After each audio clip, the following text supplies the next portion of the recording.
नमस्कार दोस्तों, एक बार फिर से आप सभी का स्वागत है इस क्लास में। दोस्तों आज से हम लोग राजन सीरीज को पूरा कवर करने वाले हैं।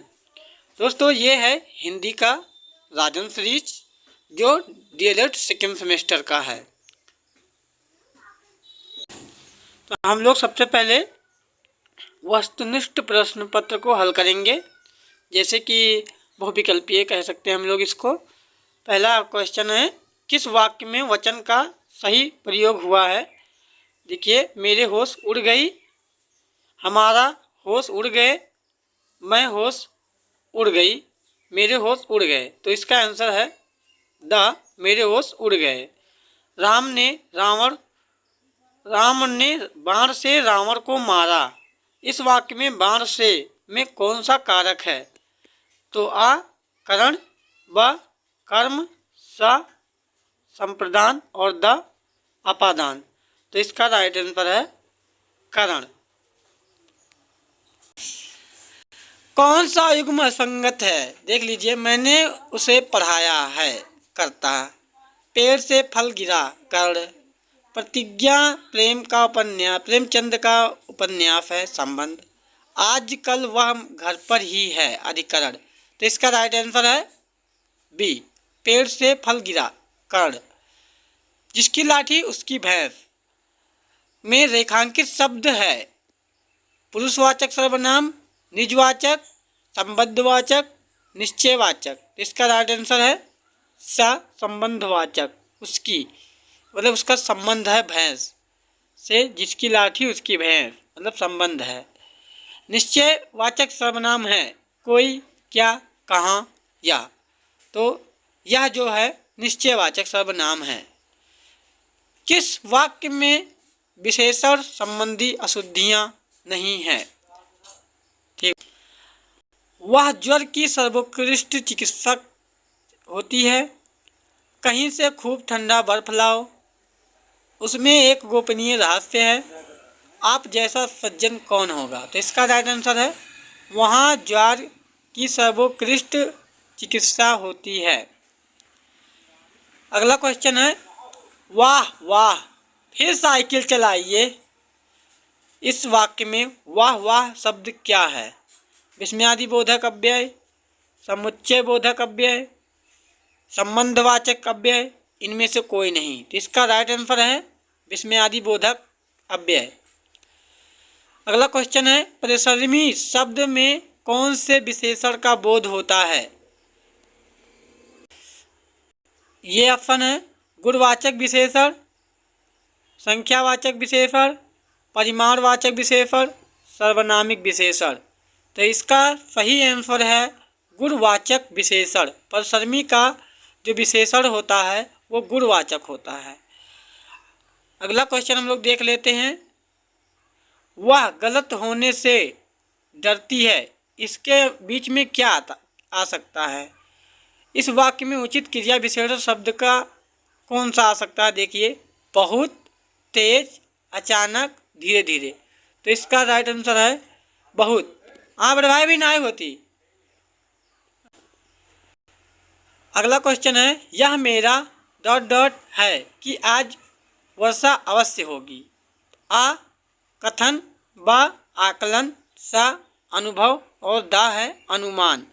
तो मेरा अनुमान है कि आज वर्षा अवश्य होगी। इसका राइट आंसर दा है। अगला क्वेश्चन है, सभी श्रोता यथास्थान बैठे थे। व्याकरण की दृष्टि से इस वाक्य में रेखांकित शब्द यथास्थान क्या है। तो अव्यय है, संज्ञा है, या फिर क्रिया विशेषण है, या फिर विशेषण है। तो इसका राइट आंसर हमारा है अव्यय। जो यथास्थान का अर्थ है अव्यय। जटिल विशेषण के लिए निम्नलिखित में से कौन से उपयुक्त संज्ञा होगी। तो जटिल का जो अर्थ होगा संज्ञा होगी, दृष्टि होगी, या फिर प्रश्न होगा, या समस्या होगी, या फिर स्थिति। तो इसका राइट आंसर यह है सा समस्या। रिक्त स्थान की पूर्ति के लिए उपयुक्त कारक चिन्ह का चयन कीजिए। प्रत्येक प्रश्न डॉट डॉट 4 संभावित उत्तर दिए गए हैं।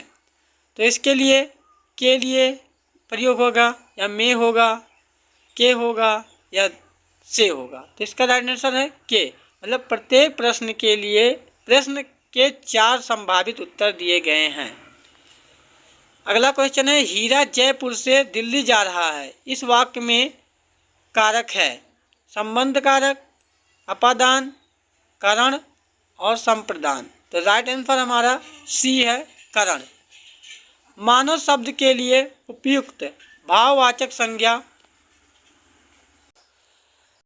हीरा जयपुर से दिल्ली जा रहा है, इस वाक्य में करण है, कारक है। तो ये संबंध, बी अपादान, सी करण और डी संप्रदान। तो इसका राइट आंसर है करण। अगला क्वेश्चन है, मानव शब्द के लिए उपयुक्त भाववाचक संज्ञा का चयन कीजिए। मानवी, मानवता, मानवत्व, आदमीयता। इसका राइट आंसर है बी मानवता। हम लोग अगला क्वेश्चन देखेंगे, किस वाक्य में कर्मवाच्य का प्रयोग हुआ है? मुझे पढ़ा नहीं जाता, राम पत्र लिखता है, राम द्वारा पत्र पढ़ा जाता है, उपयुक्त में से कोई नहीं। तो इसका राइट आंसर है राम द्वारा पत्र पढ़ा जाता है, इसमें कर्म कर रहा है राम। अगला क्वेश्चन है, लिखा नहीं जाता वाक्य में कौन सा वाच्य है? कृतवाच्य, कर्मवाच्य, भाववाच्य या इनमें से कोई नहीं। तो इसका राइट आंसर है भाववाच्य, मतलब लिखा नहीं जाता, इसके भावना है, इसमें बताया गया है। अगला क्वेश्चन है, इनमें से किस वाक्य में संदेहार्थक क्रिया का रूप प्रयुक्त हुआ है? आ है सदा सच बोलो, बा है वह जाना चाहता है, सा है तुम नहीं लिखोगे, दा है तुमने अखबार पढ़ा होगा। तो राइट आंसर है तुमने अखबार पढ़ा होगा। अगला क्वेश्चन है, अनुकरणात्मक क्रिया नहीं है, झुठलाना, फड़फड़ाना, हिनहिनाना या मिमियाना। तो इसका राइट आंसर है झुठलाना, अनुकरणात्मक क्रिया नहीं है। भूतकाल के कितने पद होते हैं? 4 पद होते हैं, 6 होते हैं, 8 होते हैं या फिर 10 होते हैं। तो इसका राइट आंसर है बा 6 पद। भूतकाल के 6 पद होते हैं या 6 भेद होते हैं। श्याम ने गाना गाया होगा वाक्य में प्रयुक्त है आसन्न भूत, पूर्ण भूत, संदिग्ध भूत और अपूर्ण भूत। तो इसका राइट आंसर है संदिग्ध भूत। अगला क्वेश्चन, क्रिया के अर्थ में विशेषता प्रकट करने वाले अव्यय को कहते हैं? आ संबोधक, संबंध बोधक, समुच्चय बोधक, विस्मयादिबोधक, क्रिया विशेषण। तो इसका राइट आंसर है द क्रिया विशेषण। कालवाचक क्रिया विशेषण है अब, जहाँ, पर्याप्त, आगे। तो इसका राइट आंसर है अब। अब जो है कालवाचक क्रिया विशेषण है। वह किधर गया वाक्य में किधर शब्द है? गुणवाचक, स्थानवाचक, प्रश्नवाचक या फिर इनमें से कोई नहीं। इसका राइट आंसर है स्थानवाचक। कौन सा शब्द क्रिया विशेषण है? सूर्योदय, निगत, धीरे धीरे या फिर नीला। तो इसका राइट आंसर है धीरे धीरे। दोस्तों, वीडियो को हम लोग यहीं पर समाप्त करते हैं। आगे हम लोग नेक्स्ट वीडियो में बात करेंगे। वीडियो को अभी तक आप लोगों ने लाइक नहीं किया तो लाइक कर दीजिए। Bye bye.